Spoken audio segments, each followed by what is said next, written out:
This is KUGAN CASSIUS Rifle TV in association with Macklin's Gym Marbella. We're in Leeds here for the Warrior Returns press conference, April 16th. Forget that for the moment, we're talking about something else here. Just been confirmed, Gary, that you will face Luke Campbell on the undercard of Brook Bizier. Huge fight for you. Yeah, I've been out in Wilderness for a year, moved gyms, so I've been learning different tactics. So I wanted a big fight, you know, I really wanted a big fight, and I asked Steve. So I got offered this last March when my head were in a bad place. I just lost to Liam Walsh, so I declined it then. But now I'm really fired up and ready for it. It's put a spring in my step. Obviously, we know what happened last time out with Luke Campbell. Suffered a shock defeat, if we have it right. He was always going to be a tough fight against Mendy, but he was expected to come through it. He didn't. What did you make of his performance against Mendy? It was just a strong, freak lad, well, Mendy, and I've only watched it once, but I'll probably go back and watch it again. But I'm under no illusion. They're looking at me thinking former British champion. They're looking at me as over ill and past it, but I'm going to obviously give a big shock on fight night. Mr. Coyle, how are you? Yeah, I'm alright. Yourself? Yeah, you still boxing? A little bit. Yeah, I know you're busy with your academy and stuff like that, but what's happening with you at the moment? Just been injured. I had a terrible injury, medial ligament. Took the ligament off the elbow, so I've had a full reconstruction. But I'm back now. I'm back. Going to meet Eddie in a few minutes, have a chat with him, and plan the comeback. And I'm excited about it. Let me ask you. Obviously, I mean, I wanted you two together because you're obviously first-hand knowledge of what it's like to be in the ring with Luke Campbell. But what did you make of his performance against Mendy, and were you shocked by that result? I was very shocked. First off, I wanted Luke to win, obviously. But, you know, I don't think it was the best Luke Campbell what turned up that night. I believe he's probably got a little bit complacent. He's probably got a few issues, you know, with trainers.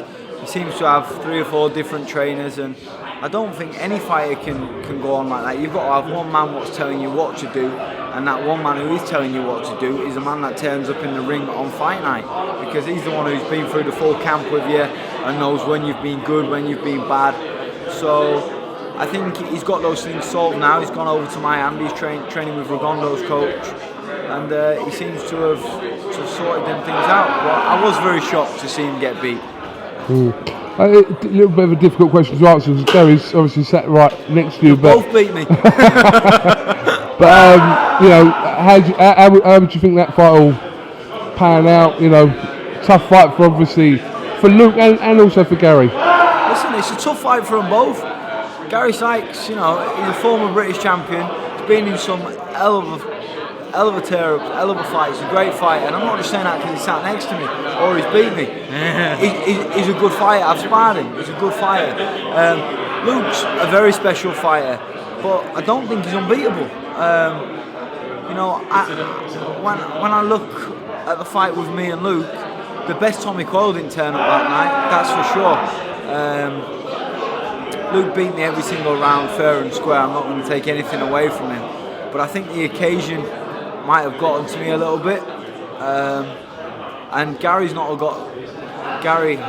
got to let the same happen to him. He's got to realise that he's only a man. He has only got 2 arms and legs. Okay, he's a gold medalist and he's a very talented boxer, but he is beatable, as Mendes just proved. And it's a tough fight. It's a very, very tough fight for Gary. It's a fight that I'm going to watch closely. I'm looking forward to it.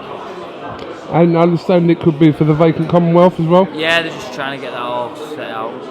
So hopefully, that's all I want to do in my career, pick up belts. And so Commonwealth, that'll give me that drive just to put that bit more in training. Well, it's definitely added a little bit of spice to the Brook Bizier undercard, so you know we shall see what happens on the night. So, do you two want to say anything else? I'm just looking forward to getting back in the ring and having a fight. When can we expect to see you back in the ring? I'm hoping May. I'm going to have a chat with him now, get back May, and see who he's got lined up for me or in mind for me. He'd probably put you in with someone, you know, some other tough fucker. You always seem to. You always seem to I've said that sling before, you in with whoever. But he's a good man. I like Eddie a lot. But you know me by now. I will fight anybody they put in front of me. I just genuinely enjoy having a fight. I'm looking forward to it. I've missed the game badly. Obviously, recently we see the announcement of the retirement of Kevin Mitchell as well from the sport, and what a great servant to the sport. He has been 13 years professional. Couldn't quite get there at world level, but done very well in his career. Didn't he have a European shot as well coming up? Yeah, against Edith Tatley, that the fight was there, but then obviously decided to retire before that. So he's probably got back into training and just realised, you know what, I don't have the hunger and the desire anymore to train at this level. And you know what, that's okay, because he's been a great servant to the game. Kevin's a good man, he's a nice guy, a likeable guy, he's a top fighter, he's provided us fight fans with some top nights. I was gutted to where he retired because I was hoping for maybe a crack at him, but I wish him well. I thought you'd have told him. Yeah, I wanted to fight, but I wish him well in his retirement. I see he's been eating pie and mash, so he won't be in no fit state to fight. Don't blame him. Alright, Gary, Tommy, thanks for talking to IFL TV. And I'm sure we'll catch up with you both in the next coming months. Good to see you, mate. You too. Thank you very much.